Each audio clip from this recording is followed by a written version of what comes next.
এখন আমি আপনাদের সাথে কুর্মিটোলা হসপিটালে কিভাবে আসবেন এবং চিকিৎসা নিবেন সে ব্যাপারে কিছু তথ্য শেয়ার করব। এই হসপিটালটি ঢাকার এয়ারপোর্ট রোডে ক্যান্টনমেন্টে অবস্থিত। অর্থাৎ আপনি বাংলাদেশের যেকোনো স্থান থেকে ক্যান্টনমেন্টে আসলেই হসপিটালটি পেয়ে যাবেন এবং মাত্র ৳১০ র বিনিময়ে অনেক বড়, বড় ডাক্তার দেখাতে পারবেন। এই হসপিটালটির কাজ ২০০৪ সালে শুরু হয় এবং ১১ সালে গিয়ে শেষ হয়। অর্থাৎ দীর্ঘ ৭ বছর সময় নিয়ে এই হসপিটালটি তৈরি করা হয়। এই হসপিটালটি ৫০০ শয্যা বিশিষ্ট ১২ তলা ভবনের একটি হসপিটাল।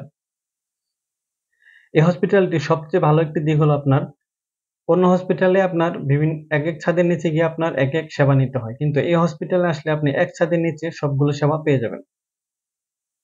তাহলে আপনার কষ্ট অনেক কম হবে এবং এই জায়গাতে আপনি ৪৫ রকমের ওষুধ ফ্রিতে পেয়ে যাবেন। আজকে বন্ধের দিন এজন্য মানুষ অনেক কম। এখানে আপনি সিরিয়াল ধরে ওষুধ নিতে পারবেন। এটা হলো হসপিটালের মেইন গেট। এদিক দিয়ে আপনি ভিতরে প্রবেশ করতে পারবেন।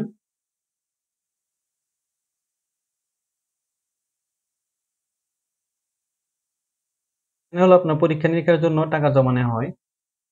এবং এপাশে হলো আপনার একটি বাইরের হসপিটাল আছে, ফার্মেসি আছে। এখান থেকে আপনি ওষুধ কিনতে পারবেন এবং পার্কিং এরিয়াতে কার পার্কিং এরিয়ার ভিতর দিয়ে আপনি ঢুকলে খুব সহজেই আপনি যেখান থেকে টিকেটগুলো নিবেন ৳১০ দামের ওইখানে আপনি যেতে পারবেন এবং এখানে চেয়ারে আপনি বসে ওয়েট করতে হবে আপনাকে ৳১০ টিকেটের জন্য।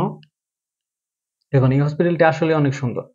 পরবর্তীতে আপনি কোন হসপিটাল সম্পর্কে জানতে চান সে ব্যাপারে কমেন্ট করতে পারেন। আমরা আপনাকে হেল্প করব হসপিটালের তথ্য দিয়ে। এরকম আরো গুরুত্বপূর্ণ ভিডিওগুলো পেতে চ্যানেলটিকে সাবস্ক্রাইব করে সাথেই থাকুন। আসসালামু আলাইকুম।